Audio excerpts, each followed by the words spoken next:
There is an opportunity right quick for you to see if you have questions in the area of consciousness. You don't have to write these questions down. I listed some questions up on the screen that are in this area still unanswered. We ended by looking at sleep. But do you have any questions? We were looking at biological rhythms. We were looking at the way in which we identify consciousness. And then we started looking at different ways in which our days we vary and go throughout. We looked at ultradian rhythms that occur mostly on a 90-minute cycle. As you look at your notes, any questions from last time? What we're going to do is spend some time. How many have questions about sleep that you might have? This is a great opportunity to think about some. I'll probably address a lot about sleep, but you might have questions about sleep or dreams. Let's try this. How many believe right now that you have not been averaging enough sleep in the last couple of weeks? What's evidence or signs that we can point to about sleep deficit? How many say you would sleep through your alarm in the morning without fail? Many say you turn it off constantly and irritate your roommates by just hitting the snooze button all the time. How many of you all have other major issues with sleep? How many know? How many know or are around somebody that talks in their sleep?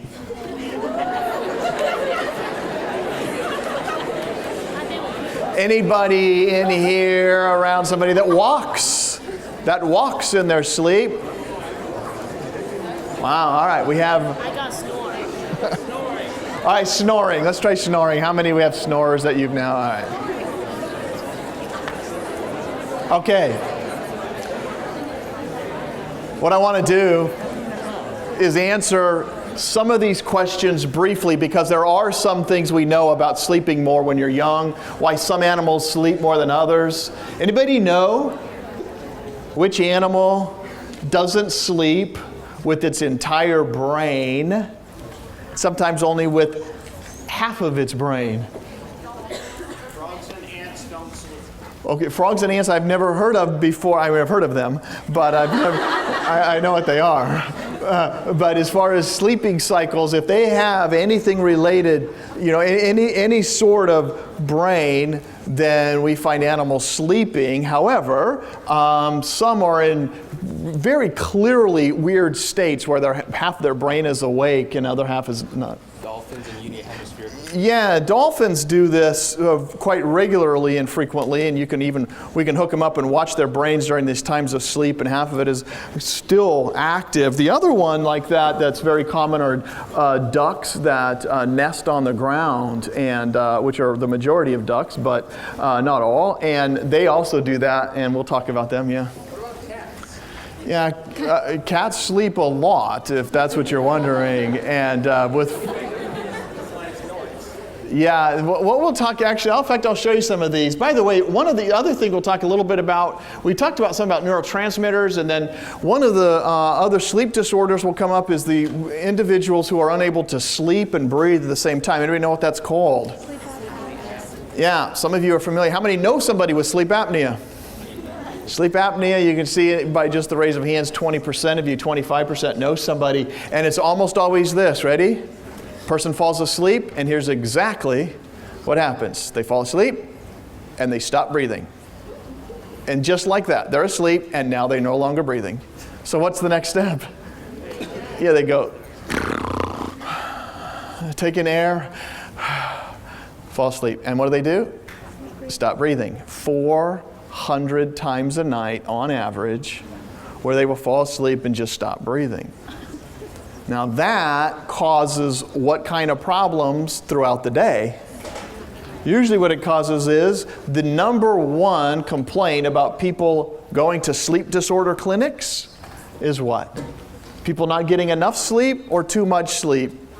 Actually, the answer is they complain about being too tired, and they're almost always sleep apneiacs. That is, people with apnea who are tired during the day because of the lack of sleep and getting into a very deeper kind of sleep called Rem sleep that they have, and that comes out to play for them. The next day they're very, very tired. So we'll talk about these disorders. And then, by the way, the single most important question that we'll try and answer, or at least we'll start to explore what some of the answers have been given are, why is sleep necessary? Why do we sleep? Yeah.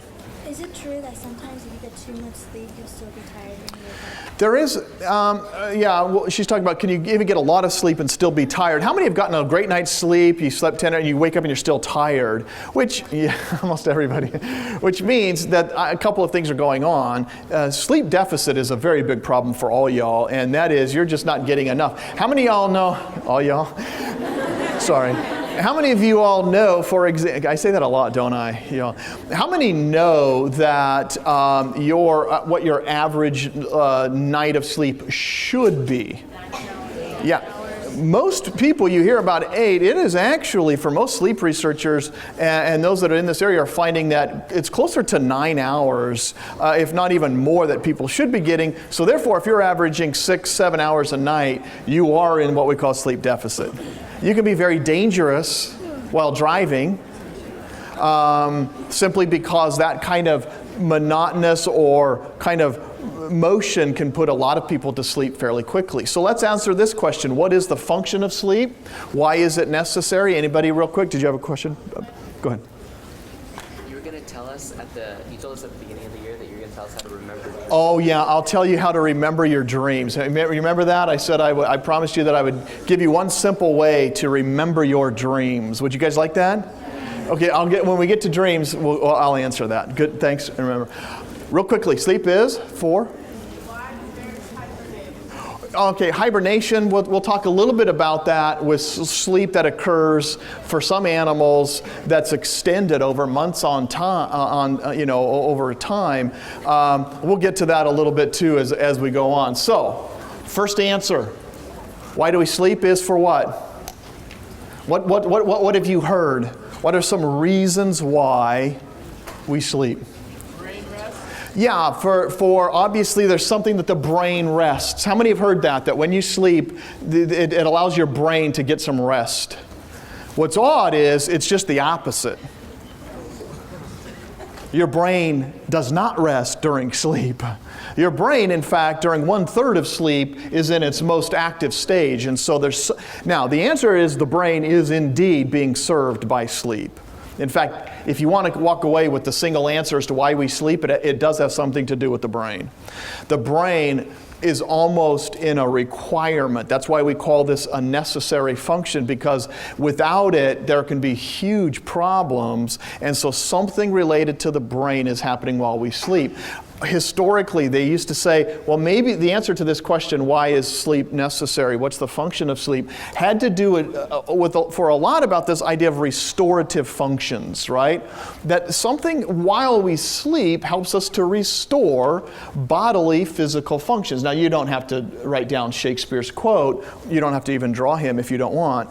But the quote was, sleep knits up the raveled sleeve of care.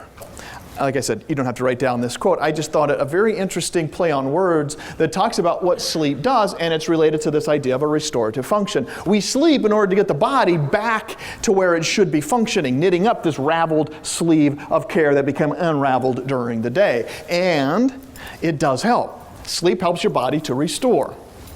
But sleep isn't necessary to restore your body. You can stay awake, lay quietly still in your bed with your eyes open, and it can restore function. In fact, would you guys like to try a sleep test to see how good you are at knowing it? All right, take out your clickers, and I'll give you a 12-point quiz on sleep. Here we go. Ready? First question. You can turn on, hopefully most of them are still on.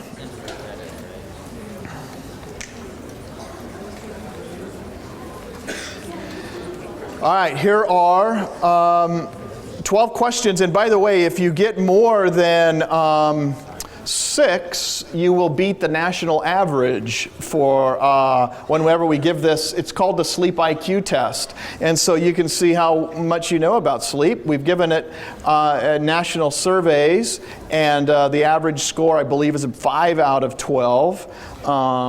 So let's start with the first one, and this is just true or false. A being true, B being false. 1, during sleep, your brain rests.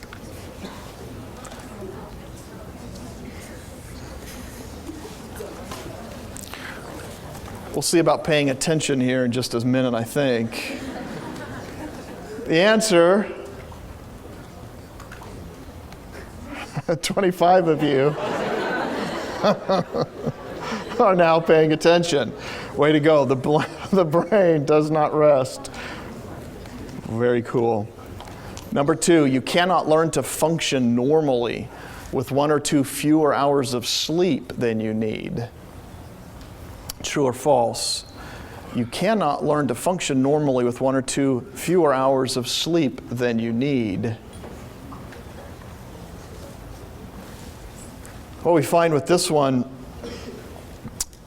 is very much tied into studies that have been done, having people sleep, getting what they need, and then having them cut back and seeing what the effect is. Oh, most of you missed this one. The reason you've missed it is this. The reason this answer is true is because there seems to be, and we'll talk about it in here, a fairly biological set need for sleep. And you're probably born with an amount of time that is set. Let's say it's 8.5 hours, and if you try and function at 6.5 hours, you will ultimately not function as well in a lot of different measures. And at the end of the study, almost always go back to what you need. And so while you might be able to cope for a while, it eventually does catch up. Number 3, boredom makes you feel sleepy, even if you've had enough sleep. You're going to have to mark down whether or not you get these correct or not, but boredom makes you feel sleepy, even if you've had enough sleep. This one will talk some about what ultimately makes people sleepy, and in this case, by the way, the answer is false. Most of you missed this one as well. Boredom, and I'll just answer this real quickly. Boredom doesn't cause sleepiness. If you want the quickest answer, boredom unmasks sleepiness. What that means is when you get bored, and if you happen to be asleep at the time, it just simply reveals that you're sleepy. But if you have gotten enough sleep, boredom isn't going to make you tired. Again, it functions because most people aren't getting enough sleep, and then boredom can come into play and unmask your sleepiness. Number 4, resting in bed with your eyes closed cannot satisfy your body's need for sleep.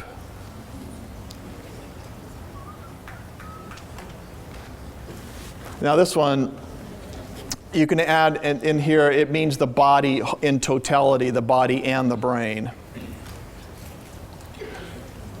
Your body, brain together all have a need for sleep that resting in bed says cannot satisfy. And the answer on this one, half of you got it right. And the reason is, as I mentioned before, but when you add in the brain to this, something needs to happen while you're asleep to your brain that cannot happen if you're awake. Being awake does not give you this opportunity to satisfy this particular need. All right, number 5, snoring is not harmful as long as it does not disturb others or wake you up. How many get woken up by your own snoring at times? Anybody? A few people. How many, when you first fall asleep, get woken up? How many of y'all have ever done, when you first fall asleep, you kind of jerk a lot and you found yourself, we'll talk, there's an actual name for this. Anybody know the name of that? Irritating. Yeah, well, there's a name. I'll give it to you in a minute. Yeah? My mom told me that when I fall asleep, she always my teeth grinding. Yeah, we'll talk a little bit. She asked, oh, by the way, the answer, which more of you got. Snoring, the reason this one is false, snoring is very harmful in a number of cases because it's oftentimes associated With what disorder that I just mentioned? Yeah. Sleep apnea is a very dangerous disorder, almost always accompanied. In fact, one of the main signs of apnea is usually snoring. And we'll talk about that. Next question. Everyone dreams nightly? Everyone dreams nightly? We'll just go through these a little faster. The answer is? This one is true. And there is an easy way. In fact, I'll tell you what it is right now. If you want an easy way to know how many just don't remember your dreams, but you'd like to more often remember your dreams. Well, it just takes somebody to help you, and that's a roommate. And all you need to do is have your roommate watch you sleep. And if they waited about an hour and a half after you've fallen asleep, if you go to sleep first, they just wait for your eyes to start darting back and forth. Most REM sleep like that lasts about 10 minutes. 6, 7, 8 minutes into it, just have them wake you. Then you'll be able to report very clear dreams that are very vivid during that time. All your roommate has to do is stay up all night doing that, about every hour and a half. So you just have to have a good roommate, and one you can trust as well. Number 7, the older you get, the fewer hours of sleep you need. True or false? The older you get? Yep. The REM sleep thing, I heard that if you actually remember your dream because you dreamed during your REM sleep state, then that means you didn't actually get the sleep you needed. Yeah, we'll talk about remembering dreams, and the question was, hold on. The question was, do you get enough sleep if you really are remembering a lot of your dreams? And we'll talk about where REM sleep comes from with wakefulness. Probably not as accurate or clear as that. Right. All right, ready? Here we go. Answer this one. How many got this one right? Well, 257 of you. The answer for this one, by the way, is you still require the same amount of sleep as you always have, even as you get older. You may not sleep as much, but the sleep requirement doesn't change with age. So that is why that one in particular, a lot of people get wrong, is they realize a lot of older people aren't sleeping as much or maybe getting up earlier, but it's not because their sleep requirement has changed at all. They're just having trouble staying asleep or even getting to sleep. Number 8, most people don't know when they are sleepy. True or false? The answer to this one?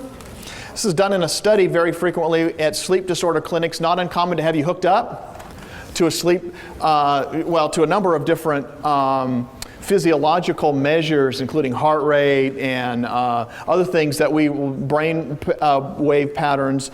And in almost all cases, you'll ask people, tell me when you start getting sleep, or are you sleepy? And the answer is,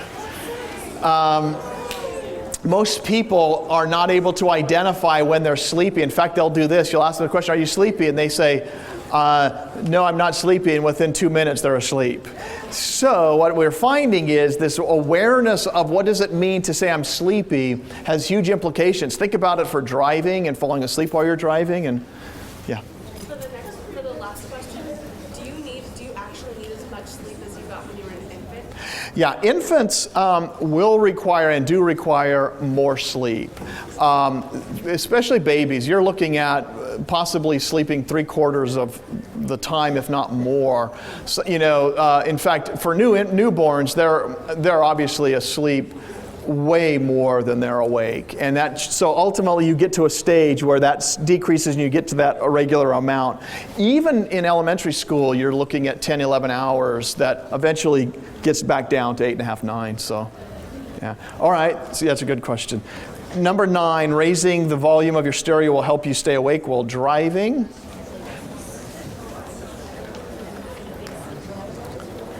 This one is related to what helps you stay awake while driving, and I'll just give you the answer to this one real quick. Answer is? Most of you got it right. It works for some of you, you think, but I'll tell you this, there are very few things that actually help you when you're both in sleep deficit and driving and you're tired. About the best thing you can do is literally pull over and take a nap, close your eyes, sticking your head out the window, turning on the, raising the volume up, are temporary measures. Best bet, if you can't get caffeine to you immediately or take a nap, is to just stop driving. Huge problems with this one. Number 10, sleep disorders are mainly due to worry or psychological problems. True or false? Sleep disorders are mainly due to worry or psychological problems. And this one, what you're going to learn is that there are certain causes of sleep disorders that are great, some that we understand a little bit more than others, and the answer to this one is false. The reason it is false is because we know something like, how many have heard of narcolepsy? Anybody heard of somebody with narcolepsy? Narcolepsy, for example, is highly genetic. It has nothing to do with psychological problems or worry, yet people that have this have a strong genetic link. Or, ready? Sleep apnea seems to have some sort of physiological issue going on rather than related to worry, which is why the answer to this one is false. Okay, and then two more. The human body never adjusts to night shift work. The human body never adjusts to night shift work. Anybody here do night shift work where you work overnights and, yeah. Anybody have a father or mother or someone in your family that does overnight shift and they've been doing that forever and ever? Yeah, all right. And then the question is, does the human body ever adjust to this? This one, for a reason I think a lot of you are going to miss this one. Oh, good. Yeah, that's actually what happened. This answer is true. Do you remember we were talking about circadian rhythms? Real important, ready? Most of us function on this 24-and-a-half, 25-hour cycle. Put you in a cave, as we mentioned before, without any kind of ability to know the time and let you start functioning. We've mentioned this. You will start to go to bed. If you normal midnight, the next night will be around 1 o'clock, 2 o'clock, 3 o'clock. That's if you have a normal circadian cycle. Because what's allowing you to stay in touch with time is sunlight. And sunlight for night shift workers doesn't change. That is, they're still getting the feedback that it's early or late, whatever, depending upon the amount of light let in, and that's why their bodies never fully function. Most night shift workers, as soon as they're done working that shift or retired, they almost always go right back to sleeping at night and staying awake during the day, which just talks a little bit about. Now there are some variations in this, and there are some evidence that some people with certain late shift cycles, that is even longer cycles of sleep, could actually adjust somewhat. There's a little bit of evidence for this, but for the majority it's not as likely to be able to adjust to this kind of work. And then the last question, true or false, most sleep disorders go away even without treatment. How many so far have gotten at least 5 correct? Oh, way to go. How many have gotten at least 6 correct? Beating the odds. Good job. Last question. Most sleep disorders go away even without treatment. The answer is false. All right, the answer reason it's false is because a lot of these disorders do require treatment. How many didn't do as well as you had hoped? Anybody? Good. How many did better than you thought? And anybody get all of them right? That would be, anybody? Yeah, it's hard to get 12 out of 12. Maybe 1 or 2 guys. Good. Okay, so questions now about sleep.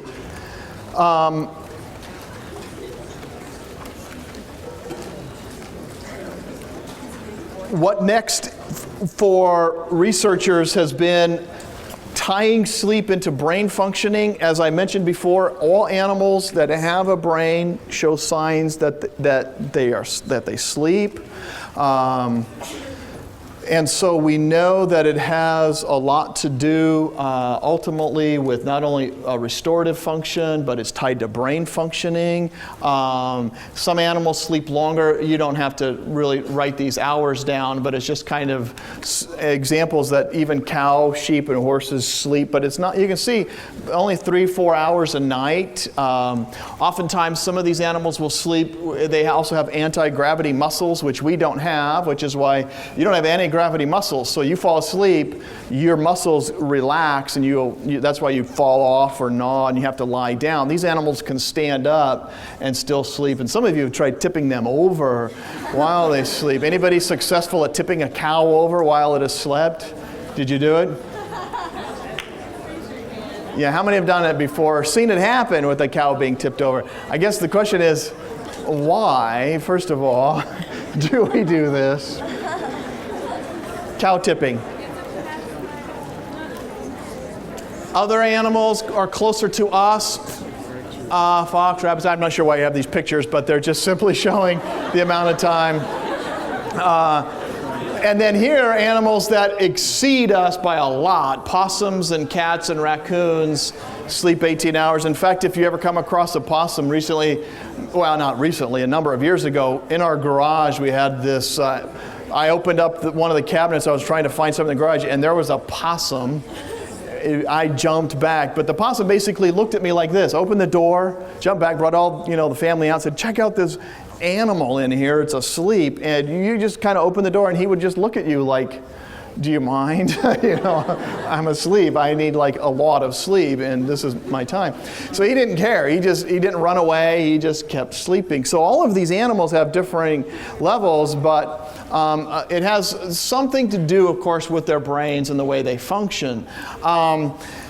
One of the things we will do is hook individuals up and begin looking at brainwave patterns, and there are clear differences during different stages of sleep. First stage of sleep, well actually let's just show you what an EEG would look like when you're awake. While awake, and as you know, an electroencephalograph just simply records the electrical activity in your brain, the firing of these nerve cells that are electrical, and it looks like this, awake and attentive. And this would make, you could hear these if you hooked up because the electricity, makes these kind of marks here. So most of you, when you're attentive, you're in beta waves. If some of you are awake right now but very non-attentive, you're daydreaming or wandering, you'd be in alpha waves. How many would feel like you're in alpha waves maybe even now? Some of you aren't even paying attention to know. So just to show you, I did some of my own brain waves, and I'll put them up here for you so you can see what happens. This is me when I listen to like Oprah Winfrey. I don't know why, but I'm just like this. I'm just like flatline, nothing, but just so you know. And here's me when I met my wife Elisa, it looked like this. And in fact, you can even read it. It says in there like, oh. So you can see we all vary on these at different times. So as we hook you up to these things, you have different stages. That moment when I said there's a name for it, when you go like this, and in fact, meeting Elisa was a wonderful moment. But after we were married, one of these odd things about sleep was it took me about a month or two before I finally said, "Hey, Elisa, just so you know, it's really weird at night when if you fall asleep first, man, you jerk all over the place." And she'll be like this sleeping, and all of a sudden, like that, and it kind of startles me, and I thought, wow, what is wrong with her? But I've known enough about sleep that I wasn't surprised. But I finally told her, I said, yeah, that kind of moment where you're just asleep, there's that jerk. But we've all experienced it. And she says, Chris, well, so when you fall asleep first, you do the exact same thing. Almost always we know this moment. It's called the hypnagogic state, that kind of real enjoyable, almost pleasant moment when we go from being awake to asleep. Now, here's what's interesting. Your body might do that little thing. Oftentimes, movements that occur by our bodies, that our brains either don't control or recognize, that if you do that, your brain then almost in a lot of these instances is somehow dreaming or makes up a reason why. Have you ever done that where you jerk like that and you thought, oh, I was riding a bike and I fell off? Yeah. Well, I'm glad I just helped you by explaining this moment in time where you have this visual image of some event, like I was reaching out to shake his hand and that's why I jerked out like that. And that's the brain's attempt, they think, at explaining why did you just jerk like that? There has to be some reason. What happens to your brain if you're falling asleep, you're not quite asleep, but then it feels like you're falling into like a mist of blackness? What happens then? Yeah, the idea, how many of you all, there are different, by the way, when we talk about sleep, there are a lot of weird questions. That's an interesting question, the idea of when you sometimes know you're asleep, is that the idea, or you're falling asleep and then it feels like you're, describe it again? Just falling into blackness. Falling into just blackness. Or another common one, how many of you all know that you're trying to wake up, but you just simply cannot move at all? It's like you're paralyzed. That's a freaky feeling, isn't it? By the way, there's a very good explanation of it, and I'll get to it in just a second. So this isn't really the first stage of sleep. It's just that moment that marks awake to a sleep. Really, the first stage of sleep is called stage 1 sleep, which isn't really much of a descriptor other than calling it stage 1, but it's now, let's say, midnight. You put your head down. By the way, another sign of sleep deficit is you put your head on the pillow and you're asleep within like 2-3 minutes. Does that happen to a lot of you all? If I turn the lights off on here in this room, gave you a pillow, how many would be asleep like it within 5 minutes? Yeah. Well, it's not going to happen today, but here's what'll happen.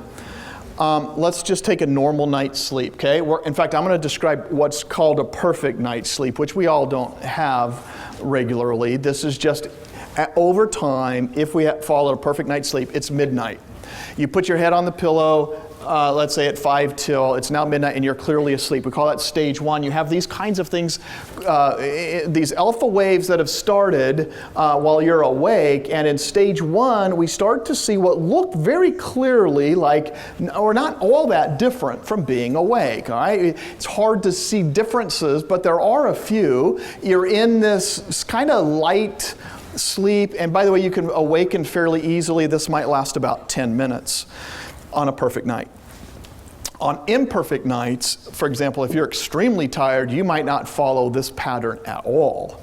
But stage 2, 10-15 minutes later, it's about 12:15 now, maybe 12:20. You're entering what's called clearly asleep, and your brain waves would show us. Anybody know what a sleep spindle is? It's an amazing amount of activity in a brief burst like this, and it just simply shows that your brain is going like this. If you're sitting here, if we were watching your brain, it'd be going,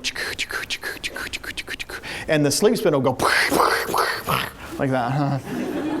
And we're not sure why. It just simply is this weird burst of activity, and it's been called a sleep spindle.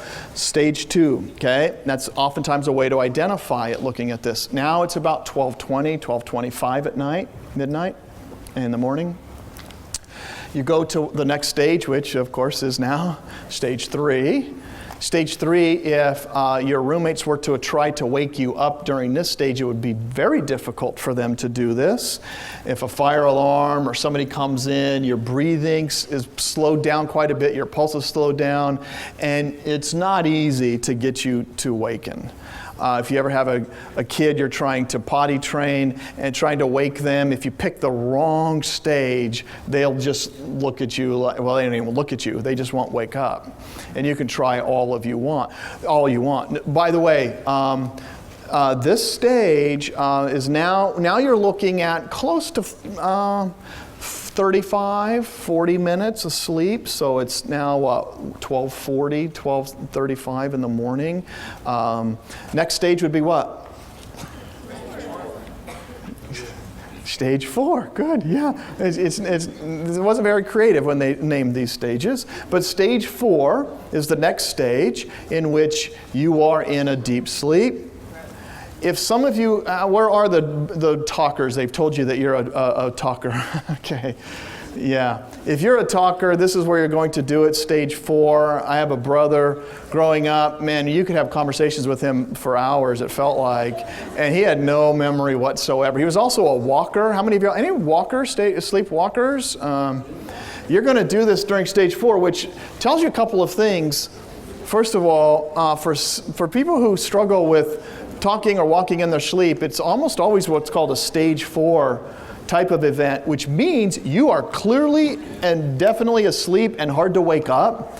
My brother, we realized how dangerous it could be with the one night when we get, now I don't remember this, my mom just tells us the story. She gets a knock on the door, it's about 10 o'clock at night, 10:30 at night, and it's the neighbor across the street standing at our door, the mom, holding my older brother's hand, saying, yes, hi, your son. And my mom opened the door, and there's my brother Mark standing there asleep, clearly, who got up out of his bed, out the front door, walked across the street, and asked if Jimmy could play at his friend's house. And the lady, no, it's late, and you're asleep. She walked him back over. Does he have any memory of this?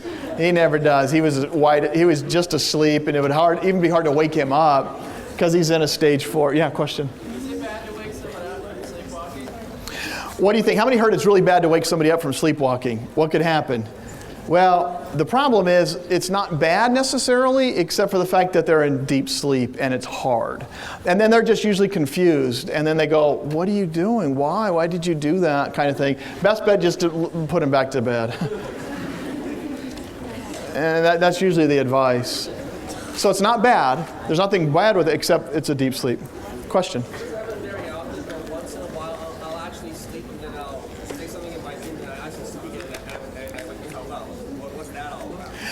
Yeah, sometimes. Now, there are times, I'm going to make some distinctions between, you could talk in your sleep at other times, and maybe be more aware of it, especially if it's not during deep sleep. But if it's during deep sleep, by the way, this is where things like, we'll talk about a sleep disorder that some of you may have had called night terrors, where you just simply go wild, screaming, usually when you're young, and it's a stage 4. It's the same thing, no memory of this.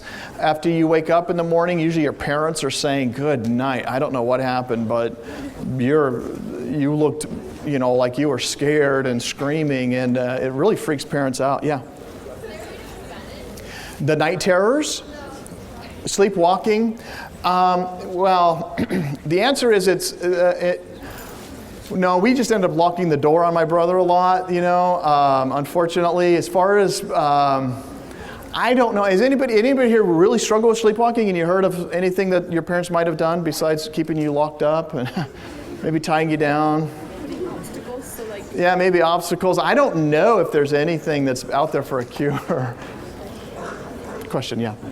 Are there certain hours during the night that are better to sleep during? Yeah, we'll talk about timing and sleep and how you can usually determine the best time for you. So let's try this. Where do you go after stage 4 next?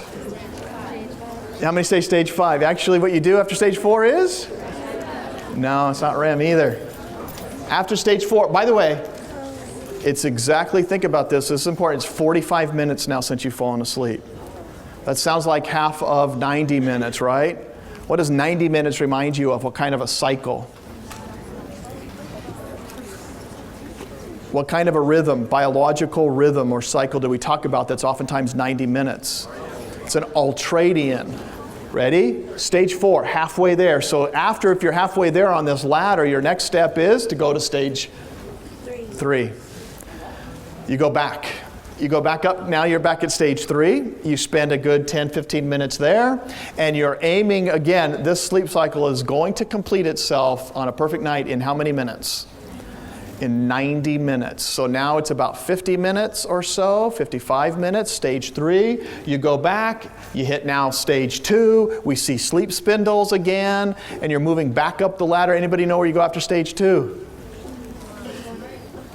Now at stage 2, remember 1, 2, 3, 4, 4, 3, 2, and now you go to perhaps the most oddest stage, and that's REM sleep. This is now probably 1:15 in the morning. 1:15, if you've gotten to sleep at midnight, maybe 1:20. You're going to spend about 10 to 15 minutes in something called REM sleep.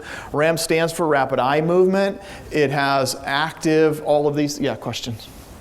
My mom speaks several languages, and when she has a good dream, she'll talk in French. When she has a bad dream, she'll talk in German. And when it's like neutral, she'll talk in English. Okay. So is there any reason for that? No, I don't know. She said her mom has several languages that she speaks. She dreams in different languages. French is always a good dream. German's always a bad dream. I don't know why. I'd have to know your mom a little bit more. How many of y'all do dream in other languages, though, at times? For obviously those that only speak one language, it's pretty rare. But if you do have a second language, you can sleep and dream in that. I studied Russian for a long time and realized I was catching it on pretty well when I started to dream a little bit in Russian.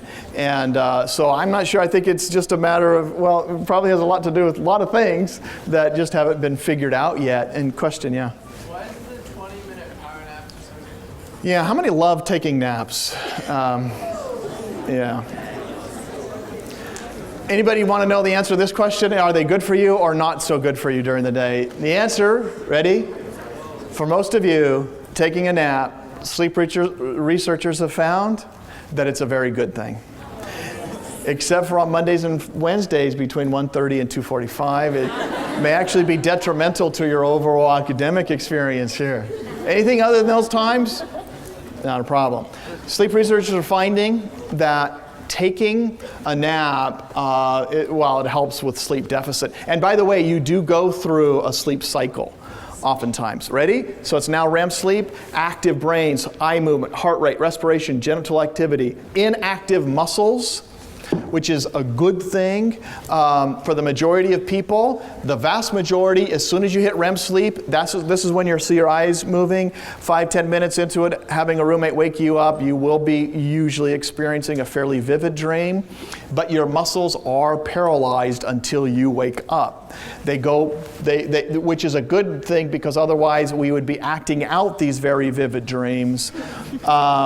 The people who do not have inactive muscles deal with the disorder, a REM sleep disorder that can be very damaging. A guy in the middle of the night one night gets up and he suffered from this, comes to find out, his wife hears a crash, gets up, and her husband had just tackled the dresser thinking he's in a football game. And the dresser's laying all over and he's still tackling the dresser. And his wife is saying, the next night, she is in a headlock like this, and he's pulling on her. He had just in his dream shot a deer and was trying to break the deer's neck. And she realized right away, this really probably isn't a good thing for me or anyone. Unfortunately for him, there are some medications they're trying. They'll usually end up having to tie him down just so he stops it. Which is why this inactive muscles is really kind of a blessing in some ways. We just simply can't move. But it does lead to that feeling in the mornings when you're in REM sleep of kind of waking up going, I'm kind of awake and I can't move anything.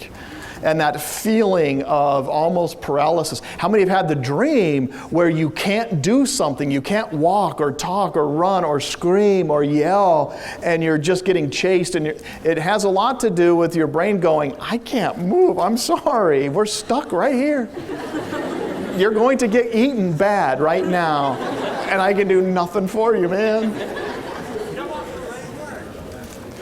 In this REM sleep, by the way, you can see these EEG waves. They look fairly similar to awake, closer to stage 1 sleep, because you are in between, right near a stage 1, though you never go back to that. By the way, this is the cycle. Ready? It's midnight. You go down, look at just like this, stage 1, 2, right here's the 3 or 4. Here's a better one.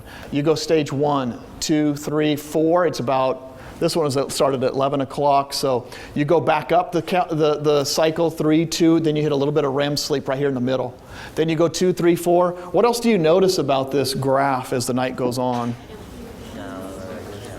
Yeah, some of you are noticing you only go to stage 4 twice on a perfect night.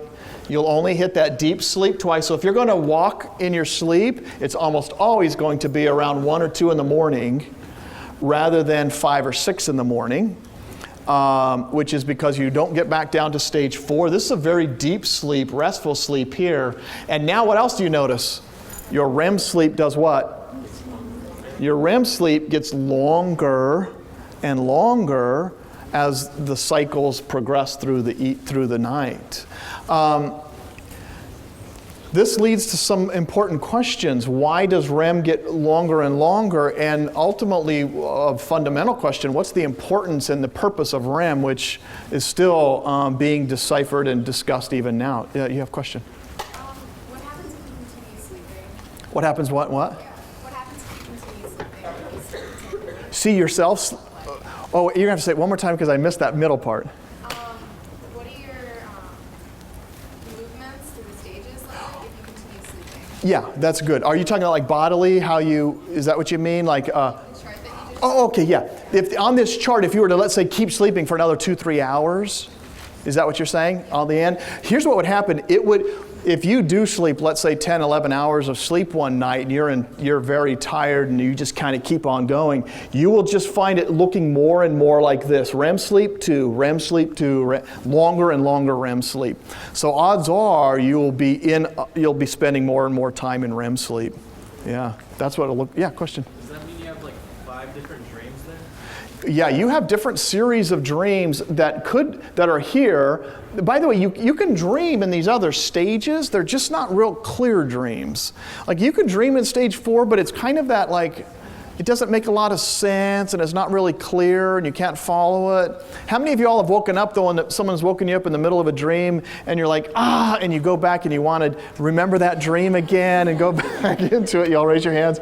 How many of y'all go, I was lying just like this. I'll put my hand there and sleep just like that and put the pillow over my head. And then maybe I'll remember the dream and go back into it. Dreams have this kind of pleasurable feeling and that's not uncommon.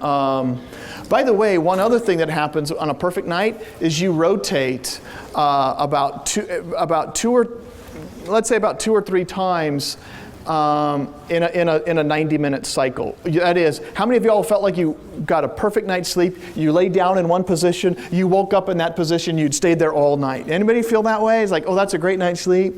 Really, most of you that's never happened unless if you can consume a lot of alcohol and have alcohol paralysis by not moving, you would stay there. But your body rotates about twice every 90 minutes, and you shift over to another position to help save nerves and other things. But I was just about to ask that. yeah, it's mostly so you don't get paralysis and mess up nerves. So you're rotating a lot.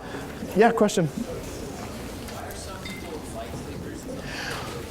Yeah, it's a good question. Let's see, ready? How many would call yourselves light sleepers? That is, you wake up fairly easily depending upon noise and sounds. How many would say you're heavy sleepers? You don't wake up, yeah. My suggestion is if you get married, marry somebody who's a light sleeper when you have children, because I never heard the baby ever. And I'd be sleeping, and then Lisa's like, well, how can you never wake up? I was like, I didn't even hear them. And she goes, they've been screaming for like an hour. Really? I'm sorry, man. I'm really a bad sleeper. I'll tell you, meaning a deep sleeper. So there are just ways, I don't know. There's a really good explanation why you have light sleepers and heavy sleepers. I still remember Elisa, she did this one time when I told you about her pregnancies not being very good. Did I tell you that? How she got sick a lot. And one time she was on all of these flu IVs going into her veins to get all food and liquid that way because she was throwing up a lot. But anyway, I don't know if I told you this, but they took it out toward the end of the pregnancy. And 3 days later, we're lying there. I remember this is late at night. And she wakes me up and says, Chris, my stomach hurts really bad. And I said, is it the baby? Is that, and she says, is this with our second kid? She goes, no, it doesn't feel like it's the baby. It's more like kind of on the side. And I said, well, what do we do? Is it like, it's not the baby? And she goes, no, I don't think it's that at all. It's just she goes, I don't know, maybe I'll just try and walk around. I said, okay, do that. So she walked around and like, a lot of other deep sleepers, I fell back asleep. which is okay. That's not bad. But about 10 minutes later, she wakes me up again and says, Chris, it's bad. Something's wrong. And I go, well, should we call the doctor? And what do you want to do? She says, no, I don't think we need to call the doctor yet, but it hurts a lot. So I'm like, well, what should we do? Should we, you want me to walk around? No, I'll just walk around a little bit more. Maybe I'll get some toast. I said, okay. So I fell back asleep. Which, may not have been the most sensitive thing to do. But here's what finally woke me up for good. And it was something that she said. In fact, it was one word. We're lying there, and I'm lying asleep, and she kind of is moving around, and she uses a cuss word. My wife doesn't cuss ever. And I hear this. I hear, damn. And I go, oh. You never, oh. I'm calling the doctor, man.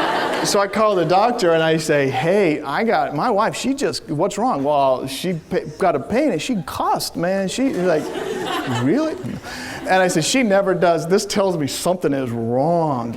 And so we go into the emergency room and he says, bring her in, So we drive her in and she's in pain and we get there. And, the doctor says, what's wrong? I said, well, she cussed. And, well, what else is wrong? And then this emergency room doctor pulls me aside and says, come here, can I talk to you a little bit? And I said, yeah, sure. Remember, she had just gone through all of these IV bags and they're testing her blood. And the doctor calls me over and it was this emergency room doctor. And she goes, your wife, she's a user, huh? And I went, a user? No, she just cussed, man. She didn't use. Because she said all these needle marks up and down, all trying to get it in, and she assumed all these needle marks meant she was using drugs. No, man, not at all. And so it was because she has something called hyperemesis, and she went, okay, well, let's go. It turned out she had a kidney stone, and if you can imagine all the pain that this thing caused. I'm not sure why I'm telling you this story other than the fact that I'm a heavy sleeper and light sleepers. Let me just give you this. Let me answer this question. REM sleep does do something. We know it serves the brain. Ready? If we take normal people and we have them take this test real quick on speed, for example, or on how quickly they can see a stimulus and push a button, then what we do is we have this quick gauge. Individuals with normal sleep perform this way.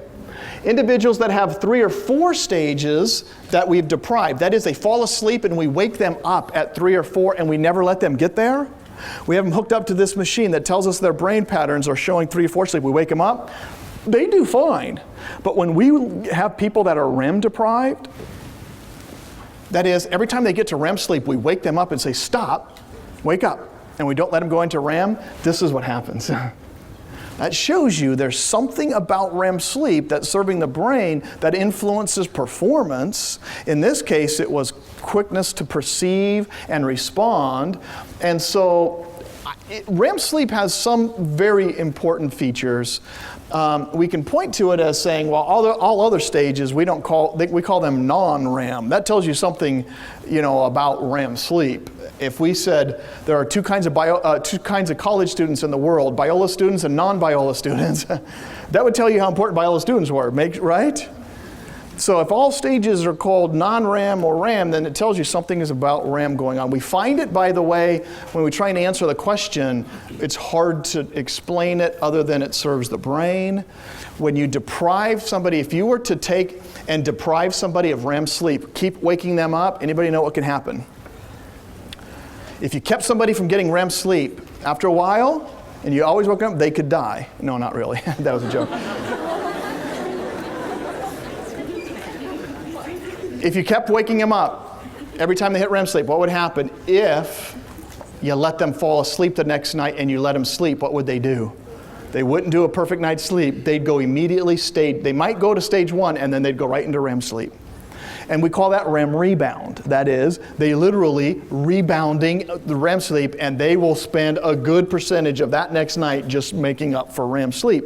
People with sleep apnea, as they try and fall asleep, one of the things that's causing them sleepiness during the day before they get this identified is they're just not getting the right proper kinds of deep sleep or getting into REM sleep.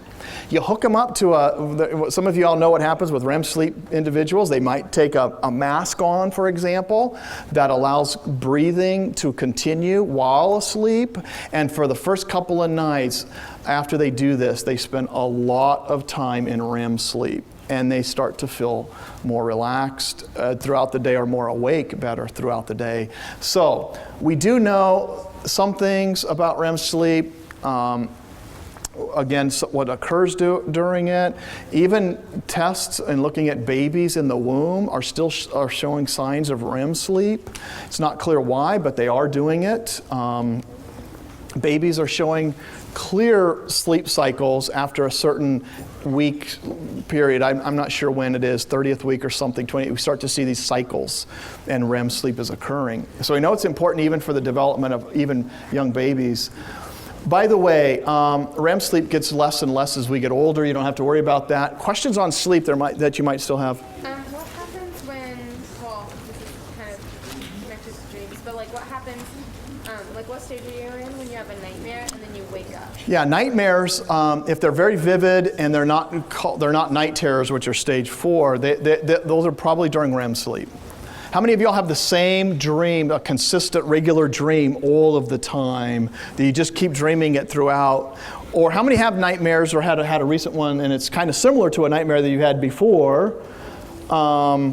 Nightmares and dreams, these are, we don't have a lot of answers. Here, by the way, for college students that say they report these kinds of dreams, like falling, you don't have to know these numbers, but college students, 83% of them had dreams about falling. How many about being attacked or pursued, trying to do something, arriving too late? If you talk to how many of you all have had a dream where you've had a high school class that you never went to or something and you've forgotten about it till the last day of the semester and then you finally figured out you're supposed to, or being locked up or whatever, being inappropriately addressed? Yeah, question?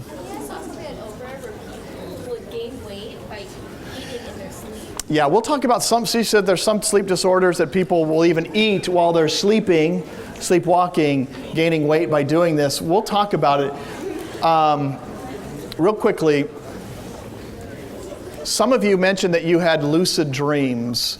And what that means is this. Some of you, let me see the hands. Those of you that on a regular basis go to sleep, know you're asleep, know you're dreaming, and can alter your dreams. This happens to on a regular basis. Okay, this is, for some of us, or some of y'all, it's called lucid dreaming. It involves something, ready? Called dissociations. Dissociation is this. Here's your brain asleep.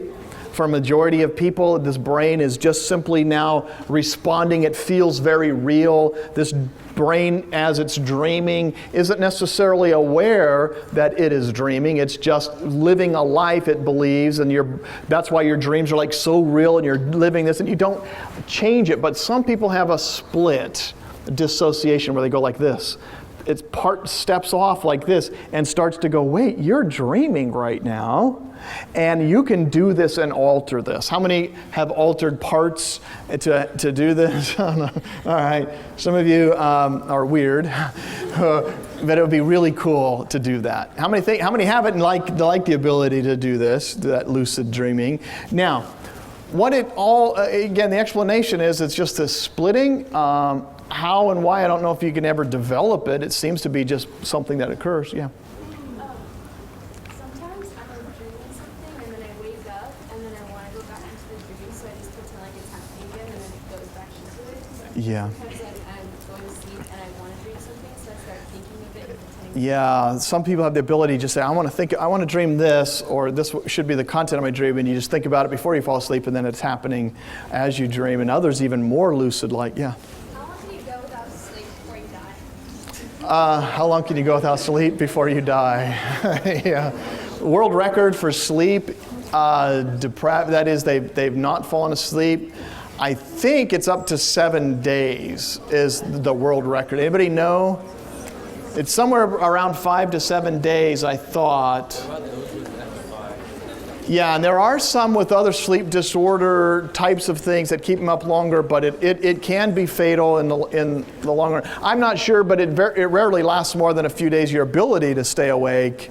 And in fact, I think that is the world record. Well, I'll double check on it, but I'm not sure about when death would be, but it would actually not be much farther than that. Your brain really does need this.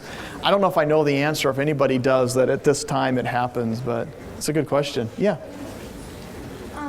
Let me just put up, by the way, some explanations about why we dream. Take these notes down and write them real quick. There are lots of theories about why we dream. There is no one particular theory that has captured the answer.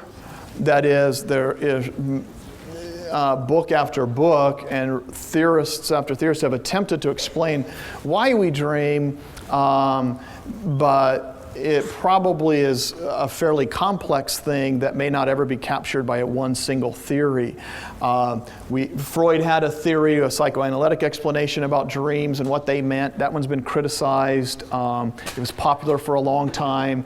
One that's out there, a computer analogy type of explanation that says it's like a computer being offline. That one was popular for a while. It's got some critics out there. This idea that it's just physiologically something that, you know, when your brain's active, it starts to make up a reason why this brain, these nerve cells are firing, and it's almost as if you're saying, oh, I reached out my hand to shake somebody's, to shake somebody's hand, and that's why you start to have a dream about it, because your brain is firing in this kind of physiological way in this motor neuron area and in this motor cortex. But that's a physiological explanation. There are many others. I just put up some of the three kind of most popular over time.